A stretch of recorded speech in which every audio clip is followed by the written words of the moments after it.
It disappeared. It disappeared. It disappeared. It disappeared.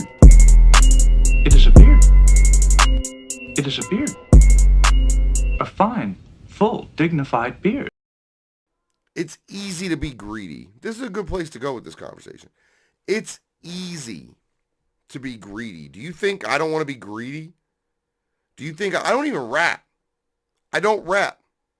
I don't have, like, when I go on stage, it's as much as I'm entertaining people, and that's fine, I'm serving a purpose, whether that be to fill time so you don't have people standing around with their thumbs up their asses getting angry because there's an hour wait between artists or something stupid.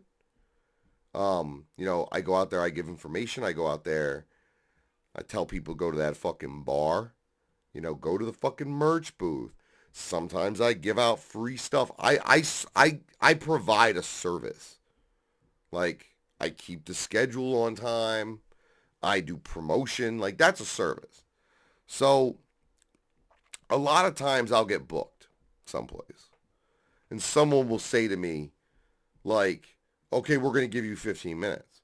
And it's like, look, I'm not going to shove this into the middle of a concert because no one's going to want to hear this in the middle of a concert. Maybe you do. I could see me doing this at the beginning during the warm-up and shit, and I do that. But I don't need like a slot. So, for example, I'll use this as a good example because it went down about a year ago. I got booked to host Freak Tasteless in Marietta, Georgia, Juggalo Weekend, 2017. If everybody remembers that show. That was before this, I think. Yeah. Hell yeah. This was before this show. I got booked to host Freak Tasteless in Marietta during Juggalo Weekend when the whole Lotus fiasco happened. So it's like, okay. Bye. Here's the rate. Here's my rate. Okay. I need travel. Okay. And then, well, we want you to book the openers. Okay. And they said, look, we can't offer anything money-wise or travel, but we can give them time. Okay, cool. So I reached out to people I thought were on the come up, and there were a few. And a couple turned it down, unfortunately. At the time, Swagtooth turned it down. I did reach out to them for that show, but they were getting money for shows at that point. So they said no, and I understood. Mad Max had to say no, unfortunately, but that was more due to the last minuteness of it and him not being able to get to Georgia. Understood. A lot of people did take advantage of it. I brought my homeboys Outland Camp from fucking Plymouth down there. I brought Fresh Baked and Problematic down there. I reached out to Axe. I had never even met those dudes. I had only seen them live and then was familiar with their work online, and I felt like they were part of the next wave. That's what I was trying to do, was book the next wave.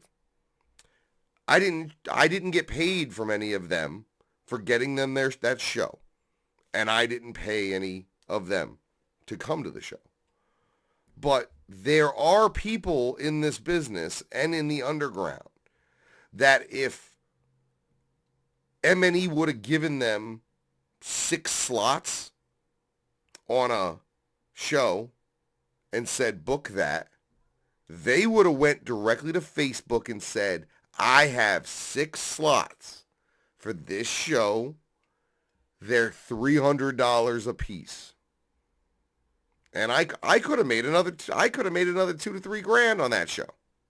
I easily could have made 2 to 3 grand on that show at Marietta. But I didn't.